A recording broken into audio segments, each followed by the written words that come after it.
오늘 우리에게 주신 하나님의 말씀은 이사야 51장 9절에서 16절까지의 말씀입니다. 이사야 51장 9절에서 16절까지의 말씀 함께 보도록 하겠습니다.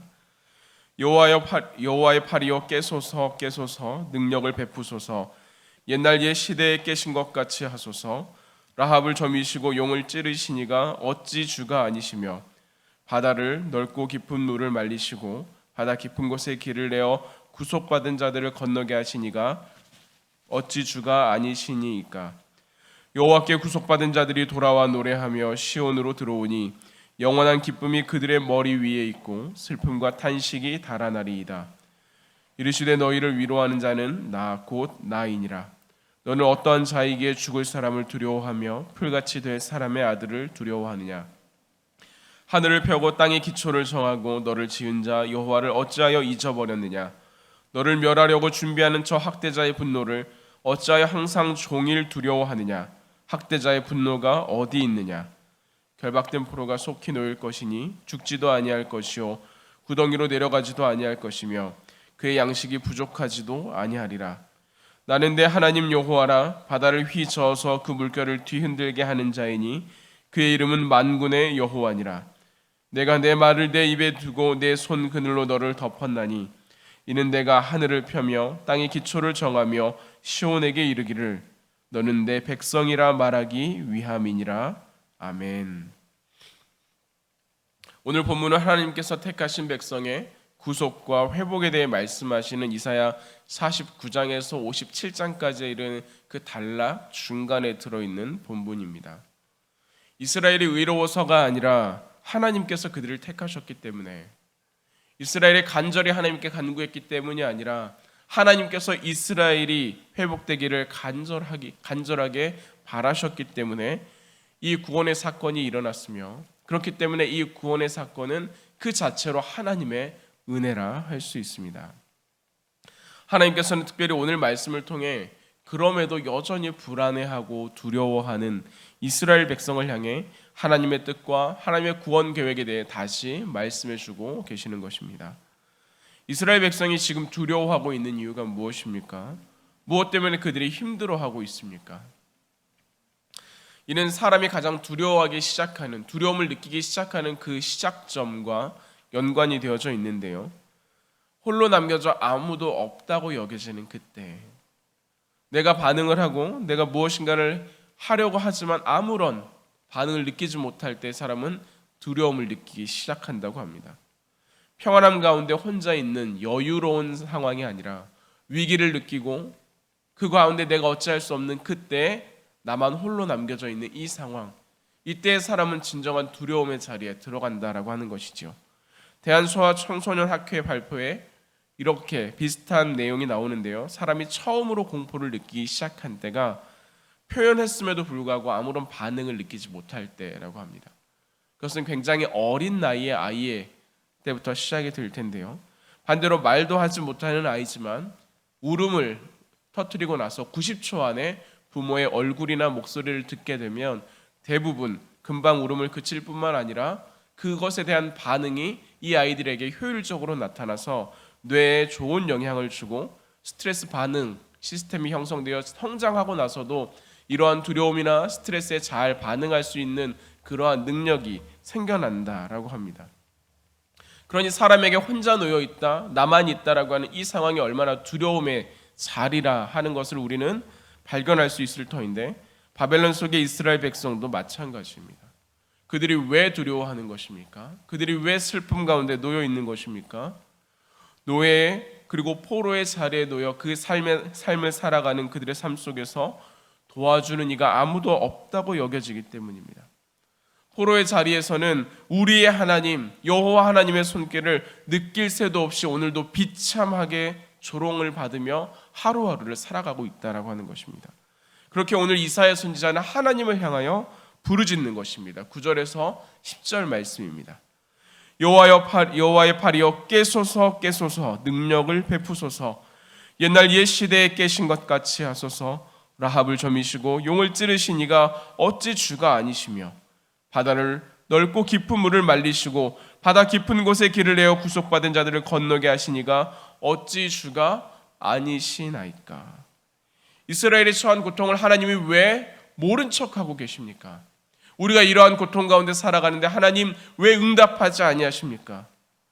이것은 의인의 고난과 함께 신앙인이 가지는 가장 큰 질문 중 하나입니다.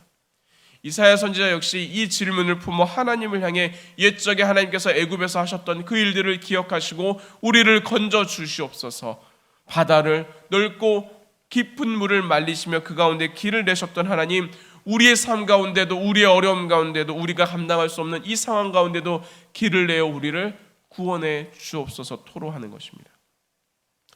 이것은 하나님이 그들을 사로잡은 바벨론의 신보다 강하다라고 하는 것을 전제하는 고백이기도 합니다.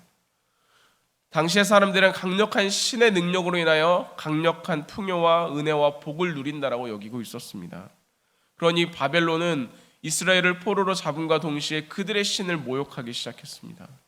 너희들의 신이 능력이 없어서 우리에게 졌다라고 하는 것입니다.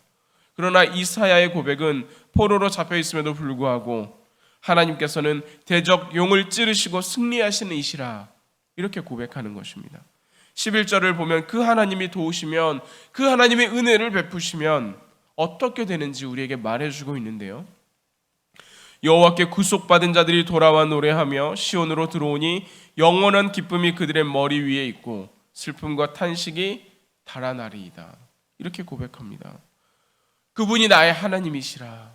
이제 그 하나님이 일하시면 우리 가운데 온전한 힘과 능력이, 그 하나님이 우리를 일하시면 우리 가운데 구원의 역사가 나타날 것이다 라고 말하는 것입니다. 그러나 하나님의 응답하심은 이러한 이사야 선지자의 고백, 이스라엘 백성의 고백과는 전혀 다른 모습을 가지는 것을 볼 수 있습니다. 12절 말씀입니다. 이르시되 너희를 위로하는 자는 나 곧 나이니라. 너는 어떠한 자에게 죽을 사람을 두려워하며 풀같이 될 사람의 아들을 두려워하느냐. 이사야 선지자가 이스라엘 사람들에 대해서, 그들의 상황에 대해서 토로하지만 하나님께서는 이 이스라엘 백성들, 그 자리에 포로로 놓여 있는 이스라엘 백성들의 고백의 허점을 짚어내시며 그들을 꾸짖고 계시는 것입니다. 포로된 그들은 지금은 하나님께 나아가는 것 같지만 그들에게 진정하게 위로를 주시는 분이 누구인가라고 하는 것을 하나님께서 다시 한번 질문하시는 것입니다. 누가 너희에게 위로자가 되느냐? 누가 너희를 두려움에서 건지는 자가 되느냐? 그분은 바로 나 곧 나니라 라고 말씀하시며 동시에 그들에게 반문하시는 것이 너희는 어떠한 자이기에 라고 말씀하시는 것이죠. 너희는 어떠한 자이기에 두려워하며 섬기는 이가 어디에 있느냐라고 묻는 것입니다. 그들은 어떤 자입니까? 이스라엘은 어떤 사람들입니까? 이스라엘을 표현할 때 가장 먼저 떠오르는 것은 하나님의 백성, 선민이라고 하는 것입니다. 그럼에도 하나님께서 그들에게 이 질문을 하는 것은 그들은 선민이라 말하며 하나님께 간구하는 듯 하지만 정작 그들의 마음은 하나님이 아니라 풀같이 사라지며 잡초같이 버려질 그것을 두려워하며 그것을 따라가며 그것을 섬기고 있다라고 하는 것입니다. 그들의 입술의 고백은 하나님께 나오는 것 같으나 진정 그들의 마음의 두려움은 하나님이 아니라 진정 그들의 위로는 그들이 살아가는 그 땅 가운데 사라질, 잡초같이 버려질 그것에 있다라고 하는 것입니다. 그러니 하나님께서는 또다시 물으시는 것입니다.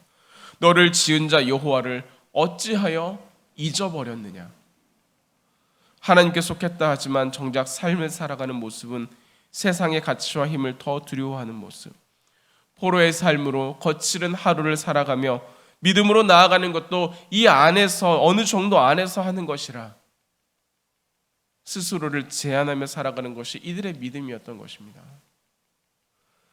하늘의 만나로 먹이시고 바위에서 물을 내시며 여전히 들의 풀과 하늘의 새를 먹이시는 그 하나님은 지금 내 눈에 보이지 않으니 어쨌든 먹고는 살아가야 하지 않느냐라고 하면서 세상의 법칙과 세상의 순리 안에 하나님도 제한해 버리는 것이 이 포로의 삶을 살아가는 이스라엘 백성이었다라고 하는 것입니다.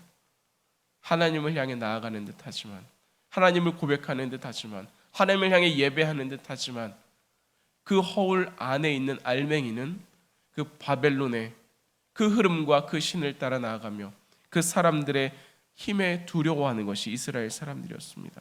이것이 하나님께서 이스라엘에게 너는 누구이냐? 어찌하여 여호와를 잊어버렸느냐며 꾸짖으시고 또한 그들의 정체성에 대해서 이야기하시는 이유입니다. 그러나 이 구원의 사건이 이스라엘의 신앙의 높음과 그들의 간절함이 아니라 하나님의 은혜로 이루어진 것 같이 하나님께서는 다시 한번 그들을 회복시키시고 돌이키심에 대해 약속하고 계십니다. 15절 말씀입니다. 나는 내 하나님 여호와라. 바다를 휘저어서 그 물결을 뒤흔들게 하는 자니니 그의 이름은 만군의 여호와니라. 하나님께서는 이스라엘 백성에게 말씀하십니다. 나는 여호와니라. 나는 내 하나님 여호와니라. 이것을 표현하는 히브리어 단어는 엘로힘과 야훼라고 하는 강력한 두 단어를 사용합니다. 엘로힘은 진정한 창조주 하나님, 전능하신 하나님, 만군의 하나님을 표현하는 단어라면 야훼 하나님은 신실하신 하나님, 언약을 지키시고 이루어 가신 하나님을 이야기하고 있습니다.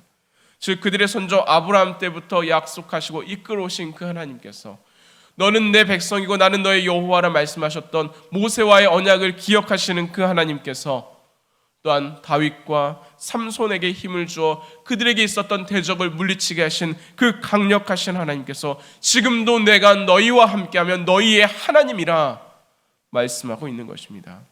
그러니 내가 너희의 약속을 신실하게 지켜 구원할 것이다. 너희를 이끌어갈 것이다. 두려워하지 말라라고 말입니다. 아이들을 키우다 보면 잠깐 집에 둔 채 밖에 나갔다 와야 할 때가 있습니다. 그 시간이 10분도 채 되지 않은 시간일지라고 할지라도 그럴 때가 되면 이러한 저러한 주의사항들을 아이들에게 이야기해 주지요. 불을 만지면 안 된다. 누가 와서 문을 두드려도 열어주면 안 된다. 또한 아이들에게 혹시나 나타날 위기의 상황을 대비하여 여러 가지 장치들을 마련해 두는 것이 부모의 마음입니다. 아무런 소리도 없이 잠잠하는 듯하고 고요하는 듯하여 하나님조차 계시지 않는다 여겨지지만 하나님께서는 방 안에 아이를 남겨둔 그 부모의 심정으로 우리와 함께하고 계시는 것입니다. 세상을 만들며 온 세상을 이끌어 가심이 너는 나의 백성이라 말하기 위함이라 하신 그 하나님께서는 이 어려움 가운데 이 두려움 가운데 이스라엘 백성을 홀로 두지 아니하시고 그렇기에 그들을 붙들어 주시고 그들과 함께 하시며 그들의 환난과 고통의 시간을 금방 끝나게 하실 것을 약속하십니다. 그리고 이스라엘의 회복을 선포하시는 것입니다. 사랑하는 성도 여러분, 어쩌면 오늘도 힘들었던 어제와 다를 바 없다고 여겨질 수 있습니다. 코로나의 상황은 우리를 갇힌 것 같이 만들어가고 날아오는 고지서나 병원의 진단서는 우리의 마음을 찌르는 비수와 같아서 우리의 심장을 철렁하게 할 때도 있습니다. 비빌 언덕이 없어서 땅을 구르는 소와 같이 우리의 마음 또한 땅바닥에 내동댕이 쳐진 것 같은 심정일 수도 있습니다. 그러나 오늘의 말씀을 기억하여 힘을 내시기 바랍니다. 너는 내 백성이라 말씀하시는 그 하나님, 여호와 하나님, 엘로힘 말씀하시는 야훼라 말씀하시는 그 하나님의 신실하심과 그 하나님의 전능하심이 우리의 삶 가운데 함께 하시고 우리를 위해 일하시며 오늘도 나를 이끌어 가시는 것을 신뢰하시기 바랍니다. 하나님의 약속은 더딘 듯 하나 느리지 않고 없는 듯 하나 분명하게 이루어질 것입니다. 그 회복의 은혜가 하나님을 고백하며 믿음으로 나아가는 하나님의 사람들 가운데 온전히 나타나기를 주님의 이름으로 기원합니다.